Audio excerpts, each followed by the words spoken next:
మన ప్రభు అయినటువంటి దేవునికి సమస్తమైన ఘనత మహిమ ప్రభావములు కలుగుగాక. అని శ్రేష్టమైన నామమున మీ అందరికీ వందనాలు తెలియజేస్తూ ఉంటున్నాను. ఈరోజు మనం 83వ కీర్తన ధ్యానిస్తూ ఉంటున్నాం. ఈ కీర్తన ఆసాపు రచించినటువంటి ప్రార్థనా గీతం. ఇశ్రాయేలు శత్రువులపై దేవుని న్యాయం కొరకు ఈ కీర్తనకారుడు చేసినటువంటి ప్రార్థన ఇక్కడ మనం చూస్తూ ఉంటున్నాం. దేవుని ప్రజలైనటువంటి మరి ఇశ్రాయేలుకు వ్యతిరేకంగా పొంచి ఉన్నటువంటి శత్రువులను వారి బారి నుండి విమోచన కోసము దేవుని దగ్గర చేసినటువంటి తీవ్రమైనటువంటి విజ్ఞప్తి అని మనం జ్ఞాపకం చేసుకోవాలి. ఈ యొక్క కీర్తన జాతీయ పరంగా విలాపము మరియు విన్నపము చేసేటువంటి విజ్ఞాపనగా ఉంది. అంటే తమ జాతి పరంగా, అంటే తమ జాతి అంతటికి వాళ్ళకి క్షేమము కలగాలనే ఉద్దేశంతో చేసినటువంటి ప్రార్థనని జ్ఞాపకం చేస్తూ ఉంటున్నాను. ఇందులో మనం గమనించినట్లయితే కీర్తనకారుడు దేవుని శత్రువుల పైన తన న్యాయమైన తీర్పును జరిగించాలి అని ప్రార్థిస్తున్నాడు.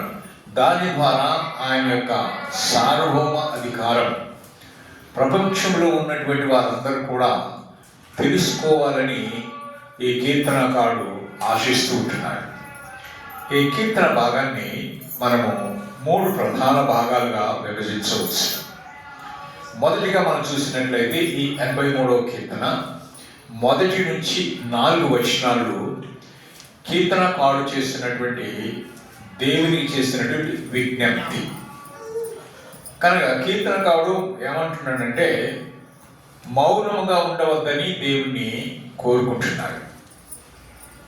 ఇశ్రాయేలు శత్రువులు ఏం చేశారంట? తమ తలలను వారు పైకెత్తినారని, దేవుని ప్రజలకు వ్యతిరేకంగా వారు కుట్రలు పల్లుతున్నారని, వారిని దేవుని ప్రజలు వారు నాశనం చూస్తున్నారు అని చెప్పేసి ఆయన బాధపడుతున్నట్టుగా వివరిస్తూ ఉంటున్నాడు. అంతేకాకుండా ఏమంటున్నాడంటే 3వ వచనం మనం చూసినట్లయితే వారు నీ ప్రజలకు వ్యతిరేకముగా కుట్ర చేసి నీ ఆశ్రయం పొందిన వారికి విరోధంగా వాళ్ళు ఆలోచన చేసినటువంటి సందర్భాన్ని అక్కడ జ్ఞాపకం చేస్తూ ఉంటున్నాడు. 5వ వచనం నుంచి 8వ వచనం వరకు మనం చూసినట్లయితే కీర్తనకారుడు ఏమంటున్నాడంటే ఇశ్రాయేలీయులకు మరి వ్యతిరేకంగా ఐక్యమైనటువంటి దేశాన్ని అక్కడ చూపిస్తూ ఉన్నాడు. ఆ దేశాలు ఏంటో మనం ఇక్కడ చూసినట్లయితే 6వ వచనం నుంచి మనం చూస్తాం. ఏదోమీయులు, ఇష్మాయేలీయులు, మోయాబీయులు, హగ్రీయులు, గెబాలువారు, అమోనీయులు, అమాలేకీయులు, ఫిలిస్తీయులు, తూరు నివాసులు, అంతేకాకుండా అష్షూరు దేశస్థులు, వారితో కలిసినటువంటి వారు, తర్వాత లోతు వంశస్థులు వారు సహాయం చేస్తున్నారని, ఇవన్నీ కూడా మనకి ఇంతమంది జనాంగం, ఇంతమంది శత్రువులు ఇశ్రాయేలీయుల మీద దాడి చేయడానికి సిద్ధపడి ఉన్నారు. దేవుని యొక్క ప్రజల్ని భూమి మీద లేకుండా చేయాలని వాళ్ళు ప్రయత్నాలు చేస్తూ ఉంటున్నారు. వారి పేరును భూమి మీద లేకుండా చేయాలనే లక్ష్యంతో వారు ఉన్నారు అని దేవుని సన్నిధిలో అతని విజ్ఞాపన చేస్తూ ఉంటున్నాడు. 9వ వచనం నుంచి 18వ వచనం వరకు మనం చూసినట్లయితే మరి న్యాయము మరి దేవుని మహిమ కొరకు ఇక్కడ ప్రార్థన చేస్తూ ఉంటున్నాడు. ఈ భాగంలో కీర్తనకారుడు ఏం గుర్తు చేస్తున్నాడంటే గతంలో దేవుడు ఇశ్రాయేలీయులకు ఎటువంటి విజయాన్ని ఇచ్చాడా ఆ విజయాన్ని గుర్తు చేస్తున్నాడు. చూడండి, ఆ విషయం మనం చూస్తాం. ఇక్కడ ఏం చూస్తామనంటే 11వ వచనం నుంచి చూస్తాం. ఓరేగు, జయేగు అని వారికి చేసినట్లు, అలాగనే వారి ప్రధానులకు చేసినట్లు, జబహు, సల్మోన్ అని వారికి చేసినట్లు, వారి సకల రాజులకు చేసినట్లు, వారికి ఏ విధంగా దేవుడు వారిని నాశనము చేసాడా, ఇశ్రాయేలుకు ఏ విధంగా విజయాన్ని సమకూర్చాడా అనే దాన్ని జ్ఞాపకం చేస్తున్నారు. అయ్యా వాళ్ళకి అట్లా చేసావు కదా, వీరు ఈ విధంగా తిరుగుబాటు చేస్తున్నారు కనుక వీరి ఎడల నీ యొక్క ఉద్దేశాన్ని బయలుపరుచున్నట్టుగా తన ఆవేదనను కూడా అక్కడ వెదలుతూ ఉంటున్నాడు. అంతేకాదండి, మనం చూస్తున్నాం ఇక్కడ ఏంటి అంటే వీరందరూ కూడా ఏకమైనట్టుగా చూస్తున్నాం. ఏకమైనటువంటి వారు చూడండి, అక్కడ మనం చూస్తున్నాం 3వ వచనంలో, నీ ప్రజల మీద వారు కపటోపాయములు పన్నుచున్నారు, నీవు మరుగుదొచ్చిన వారి మీద ఆలోచన చేయుచున్నారు, వారు ఇశ్రాయేలు పేరు ఇకను జ్ఞాపకం రాకపోయినట్లు జనముగా ఉండకుండా వారిని సంహరించని చెప్పుకొనిచున్నారు. ఏక మనస్సుతో వారు ఆలోచన చేసుకుని ఉన్నారు, నీకు విరోధనగా నిబంధన చేసి ఉన్నారు. చూసారా, వారు అంటే ఇశ్రాయేలు శత్రువులైనటువంటి వారు ఏ విధంగా వారు ఏకీభవించి అన్ని జనాంగాల వారు, ఆ రకరకాల తెగలు చేయనటువంటి వారందరూ కూడా ఇశ్రాయేలు వారి మీద ఏ విధంగా తిరుగుబాటు చేస్తున్నారో అది జ్ఞాపకం చేస్తున్నారు. అంతేకాదండి, యూదులు కూడా ఒక విషయంలో ఏకమై యేసు ప్రభువును సెలవు వేయడానికి ముందుకు వచ్చినటువంటి వారు. యేసు ప్రభువును సంహరించాలి అని, ఆయన సెలవు వేయాలని ఏక మనస్సుతో వాళ్ళు ఆలోచన చేసి ఉన్నారు. అది మన వాక్య భాగంలో చూస్తాం. వాళ్ళు ఏకాభిప్రాయం కలిగినటువంటి వారైనా ఎట్లయినా కానీ యేసు ప్రభు వారిని సిలువ వేయాలి అని ఒకటే ఉద్దేశం కలిగినటువంటి వారుగా ఉన్నారు. కనుక ప్రియమైన దేవుని బిడ్డలారా, మన వాక్య భాగంలో చూసినట్లయితే ఒకప్పుడు హేరోదు, పిలాతు ఇద్దరు కూడా ఎలా ఉన్నారు? శత్రువులుగా ఉన్నారు. కానీ యేసు ప్రభువును సిలువ వేసే సందర్భంలో ఆ ఇద్దరు శత్రువులు స్నేహితులైపోయారు. చూడండి, అంటే ఒక మంచి దాన్ని చెడగొట్టడానికి ఇద్దరు చెడ్డవారు కలిసి చెడగొట్టడానికి చూస్తారు. చూడండి, లూకాసు వార్త 23వ అధ్యాయం 12వ వచనం. లూకాసు వార్త 23వ అధ్యాయం 12వ వచనం చూసినట్లయితే, అంతకుముందు హేరోదును పిలాతును ఒకరినొకడు శత్రువులై ఉండి ఆ దినమున, ఏ దినమున? యేసు ప్రభువును సెలవు వేసేటువంటి దినమున, ఆ తీర్పు తీర్చే దినమున ఒకరికొకడు మిత్రులైది. చూసారండి, ఇక్కడ మనం ఒక రకంగా మనం చూడాలంటే ఈ యొక్క ప్రపంచ చరిత్రలో మనం గమనించి చూసినట్లయితే ఇశ్రాయేలీయులు ఐగుప్తు దేశంలో ఉన్నప్పుడు ఫరో ఇశ్రాయేలీయులను ఎదగకుండా చేయాలని, అభివృద్ధి లేకుండా రాకుండా చేయాలి అని, వారిని బానిసలుగా పెట్టుకోవాలని, వారిని నాశనం చేయాలి అన్నట్టుగా ఎన్నో ప్రయత్నాలు చేశారు. అందుకే కదా మగపిల్లలు పుడితే వాళ్ళకి తీసుకుని ఏం చేసేయాలి? పీటల మీద ఉన్నప్పుడు చంపేయాలన్నాడు. ఒకవేళ బతికుంటే వాళ్ళు తీసుకుని ఎక్కడ పారేయాలా? నదిలో పారేయాలా? ఆడవారిని మాత్రమే బతికించారు. అంటే ఫరో ఏం చేస్తున్నాడు? ఇశ్రాయేలును అణిచివేయాలని చూస్తూ ఉంటున్నాడు. అంతేకాదండి, మరి కనాను దేశంలో చుట్టుపక్కల ఉన్నటువంటి ఈ జాతులన్నీ కూడా ఇశ్రాయేలును హతము చేయాలని చూస్తున్నారు. పర్షియాలో ఉన్నటువంటి హేమాను అనేటువంటి రాజు కూడా ఆ విధంగా ప్రయత్నం చేశారు. ఇంకా మనకి చరిత్ర గమనించినట్లయితే జర్మనీని పాలించినటువంటి ఎవరు? జర్మనీని పాలించినటువంటి వాడు హిట్లర్. హిట్లర్ కూడా ఏం చేశాడు? యూదులను నాశనం చేయాలని ఎన్నో పన్నాగాలు పని కొంతమందిని ఏం చేశాడు? చంపేశాడు. అంటే వారిని చంపుతున్నా కానీ వాళ్ళు అధికంగా అభివృద్ధి చెందుతున్నారు. వాళ్ళు హిట్లర్ వాళ్ళందరూ ఏమనుకున్నారు? వాళ్ళంతా ఇజ్రాయేల్ వారిని చిత కొట్టేసి వారి పేరే ఈ భూమి మీద వినబడకుండా సమూలంగా తుడిచిపెట్టేద్దాము అనేటువంటి ఆలోచన వారు చేశారు. కానీ వారి ప్రయత్నాలన్నీ కూడా విఫలమైపోయాయి. ఫరో యొక్క ప్రయత్నం విఫలమైపోయింది. మోషే కాపాడబడ్డాడు, పెంచబడ్డాడు. ఇశ్రాయేలీయుల్ని ఐగుప్తులోంచి, ఆ బానిసత్వంలోంచి తీసుకొని వచ్చాడు. ఇలా చెప్పుకుంటే చాలా ఉన్నాయి. అంటే ఇశ్రాయేలీయుల ప్రజల పక్షమున వారి విషయంలో దేవుని యొక్క ఉద్దేశాలు అనేకం కనుక వాటిని ఆయన తప్పకుండా నెరవేర్చేటువంటి దేవుడు.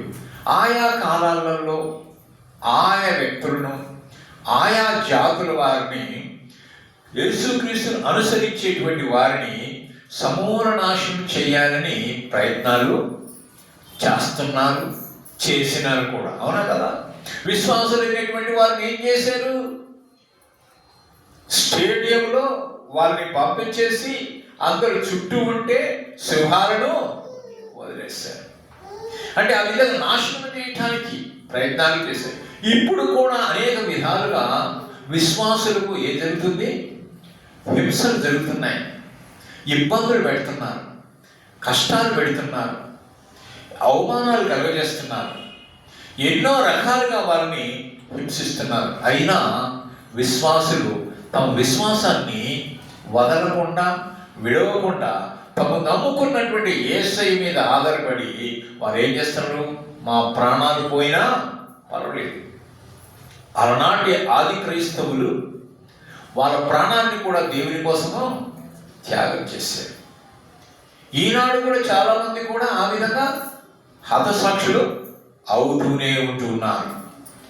కానీ ప్రేమ దేవుని బిడ్డలారా, దేవుని బిడ్డలను ఎప్పుడే కానీ ఎవరైనా కానీ నాశనం చేయాలనుకుంటే, వాళ్ళని పతనం చేయాలనుకుంటే అది జరిగే పని కాదు. ప్రస్తుతానికి వాళ్ళకి ఏమైనా కానీ దాని తర్వాత తరము అధికంగా అవుతుంది. కనుక ఇక్కడ ఇశ్రాయేలు వారి విషయంలో మరి దేవుడు ఇశ్రాయేలుకు ఏ విధంగా పూర్వం అంటే అంతకుముందు ఇప్పుడు చెప్పేదానికన్నా ముందుగా ఏ విధంగా దేవుడు వారికి సహాయం చేసి జయాలను అనుగ్రహించాడో వాటిని ఆధారం చేసుకొని అయా ప్రస్తుతం 83వ కీర్తన చెప్తున్నటువంటి మాటలు, ప్రస్తుతం ఉన్న శత్రువులు కూడా అదే విధంగా నాశనం చేయాలని కీర్తనాకారుడు ప్రార్థిస్తున్నాడు. ఒక రకంగా చెప్పాలంటే శత్రువుల మీద శిక్ష రావాలని అని కాదు, కానీ వారు దేవుని వైపు తిరగాలని, సర్వోన్నతులైన దేవుడు ఒక్కడే అని వారు తెలుసుకోవాలి అని, ఆయన సర్వలోకముకు ఆయనే దేవుడు అని తెలుసుకోవాలని వారు గుర్తించాలని ఈ కీర్తనకారుడు ప్రార్థన చేస్తున్నాడు. మరి శత్రువుడు నాశనం కాదు, కానీ ప్రపంచమంతా కూడా ఏం చేయాలంట? యెహోవా మాత్రమే సర్వోన్నతుడైనటువంటి దేవుడని, భూమి మీద ఏకైక దేవుడు ఆయనే అని తెలుసుకోవాలని చెప్పేటువంటి ముఖ్యాంశమే ఈ ప్రార్థన యొక్క అంశం. కనుక ఈ కీర్తన నేటికి మనకు అనేక పాఠాలు కూడా నేర్పిస్తూ ఉంటుంది. మన జీవితంలో శత్రువులు లేకపోతే సమస్యలు ఎదురైనప్పుడు మనము మనుషుల వైపు చూడకుండా ఎవరి వైపు చూడాలి? దేవుని వైపు చూడాలి. ఆయనకే ప్రార్థన చేయాలి. ఎందుకంటే ఆయన సార్వభౌమాధికారము కలిగిన వాడైనటువంటి వాడు, ఆయన న్యాయం చేసేటువంటి వాడు కనుక ఆయన వైపు చూడాలి, ఆయన న్యాయమును నమ్మాలి, ఆయన ప్రార్థన చేసేవారుగా మనం ఉండాలి. దేవుడు ఎప్పుడే కానీ తన ప్రజల పట్ల నమ్మకమైనటువంటి వాడు కనుక ఆయన ఎన్నటి కూడా వదిలిపెట్టేవాడు కాదు. ఆయన ఏమంటున్నాడు? నేను విడువను ఎడబాయను. ఆయన నమ్మకమైనటువంటి వాడు. ఆ నమ్మకాన్ని బట్టి మనం ఈరోజు ఆయన ఆరాధించగలుగుతూ ఉంటున్నాం. ఆసాపు 2 కారణాలు ఇస్తున్నాడు ఈ కీర్తనలో. ఏంటంటే మనుషులు నిజదేవుణ్ణి వెతకాలని ఒకటి, రెండోది యెహోవాయే దేవుడని విశ్వమంతా తెలుసుకోవాలని, అంటే ఈ ప్రపంచమంతా తెలుసుకోవాలని కోరుకుంటూ ఉంటున్నాడు. చూడండి, యోహాను సువార్త 4వ అధ్యాయం 20వ వచనం. యోహాను సువార్త 4వ అధ్యాయం 20వ వచనం మనం చూసినట్లయితే,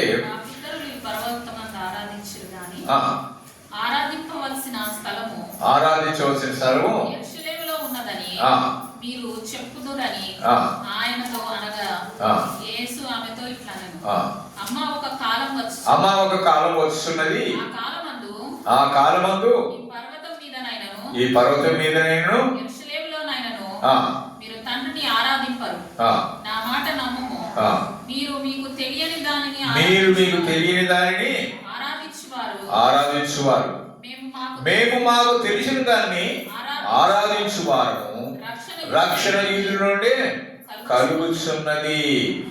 ఇంకోటి ఏంటంటే, దుష్కార్యము ఎవరైతే చేస్తారో వారు ఎప్పుడే కానీ వెలుగును ప్రేమించరు. ఎందుకంటే దుష్కార్యం చేసేటువంటి వారు చీకట్లో చేస్తారు, వెలుగులో చేస్తారా? చీకట్లోనే. అందుకని వారిని ఏమంటాం అంటే మనము చీకటి సంబంధులు అంటాం. వెలుగులో ఉన్నటువంటి వారిని ఏమంటాం మనం? వెలుగు సంబంధులు. మరి క్రీస్తు రక్తంలో కడగబడినటువంటి బిడ్డలుగా తీర్చబడినటువంటి మనము వెలుగు సంబంధులమా లేక చీకటి సంబంధులమా? చెప్పాలి. వెలుగు సంబంధులు. అంటే వెలుగు సంబంధులు చీకటిని ప్రేమిస్తారా, వెలుగుని ప్రేమిస్తారా? వెలుగునే ప్రేమిస్తారు. చీకటిని ఎవరు ప్రేమిస్తారు? చీకటి సంబంధులు. అంటే అనేకమైన దుష్కార్యాలు చేసేటువంటి వారు, ఆ దొంగతనాలు కావచ్చు, లేకపోతే హత్యలు కావచ్చు, లేదంటే ఇంకేమైనా రకరకాల అవన్నీ కూడా ఎప్పుడు చేస్తారు? చీకటిలోనే చేస్తారు. అందుకనే చీకటికి వెలుతురుకు పొత్తు లేదు. ఎక్కడ చీకటి ఉంటే అక్కడ వెలుగు ఉండదు, ఎక్కడ వెలుగు ఉంటే అక్కడ చీకటి ఉండదు. మన యేసయ్య లోకమునకు వెలుగు అన్నాడు. ఆయన ఏం చేశాడు? మనల్ని వెలిగించాడు. వెలిగించబడినటువంటి మనము వెలుగుతూ ఉండాలని ఆరిపోతుండాలి? వెలుగుతూ ఉండాలి. వెలుగుతూ ఉంటే సరిపోతుందా? నేను బాగున్నానులే, నేను వెలుగుతున్నానులే అంటే సరిపోతా? ఇతరులు కూడా వెలిగాను అవుతా? క్యాండిల్ 10 క్యాండిల్ పెట్టుకున్నారు, ఇంకా ఎలగలేదు. అది నీవు ఒక క్యాండిల్ ముట్టించుకున్నావు. ఈ ఒక క్యాండిల్ పెట్టుకుని అవన్నీ ఎలగమంటే వెలుగుతాయా? ఏం చేయాలా? ఈ క్యాండిల్ తీసుకొని అన్నీ ఒక్కోదాన్ని వెలిగాయి. అంటే ఎలగనటువంటి అన్నీ కూడా యేసుని ఎరగనటువంటివి, వెలిగేటువంటిది యేసుని ఎరిగినటువంటిది. ఎరిగినటువంటి ఈ క్యాండిల్ లాగా మనం ఏం చేయాలా? ఎరగనటువంటి వారిని వెలిగించాలా. కొంతమంది ఏం చేస్తారు తెలుసా? వెలిగే వాటిని కూడా ఆపేస్తుంటారు. అన కదా, బర్త్డే రోజున ఉప్పు అని ఊదినట్టుగా వెలిగే వారిని, ఎదిగేటువంటి వారిని కూడా ఎదగకుండా, విశ్వాసంలో కానీ అభివృద్ధిలో కానీ ఎదగకుండా వాళ్ళు అనగొట్టేదానికే ప్రయత్నాలు చేస్తారు కదండి. ఆ విధంగా నిజ క్రైస్తవులు ఉండకూడదు, వెలిగించే వారుగా ఉండాలి. తమ క్రియలు ఎట్లా ఉంటాయంటే దుష్క్రియలు కనపడకుండానట్లుగా వారు ఎప్పుడు కూడా ఈ యొక్క వెలుగులోనికి రానే రారు. ఈ రోజులలో మనం చూసినట్లయితే విశ్వాసులను ద్వేషించే వారు చాలా మంది లోకంలో ఉన్నారు. వారు ఈ విధంగా ఉంటున్నారు, ఈ పరిస్థితులు ఉన్నారంటే అది చాలా విచారకరమైనటువంటి సంగతి. వారు ఎవరు ద్వేషించేటువంటి వారు అని మన వాక్యాలు చూస్తే, రోమీయులకు రాసిన పత్రిక 1వ అధ్యాయము 30వ వచనం చూడండి.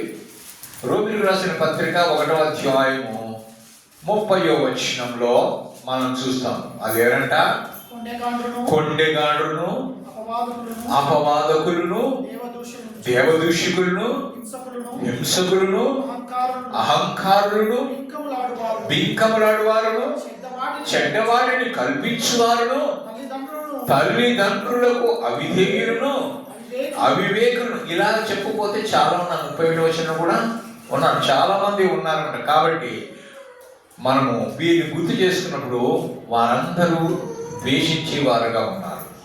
అలాగనే ఇశ్రాయేలీయుల చుట్టూ ఉన్నటువంటి శత్రువులందరూ కూడా ఇశ్రాయేలీయులను ద్వేషిస్తున్నారు. కనుక మరి ఈ ద్వేషించబడుతున్నటువంటి ఇశ్రాయేలీయుల విషయంలో మరి బాధ కలిగినటువంటి వాడుగా కీర్తనకారుడు దేవుని సన్నిధిలో ప్రార్థన చేస్తాడు.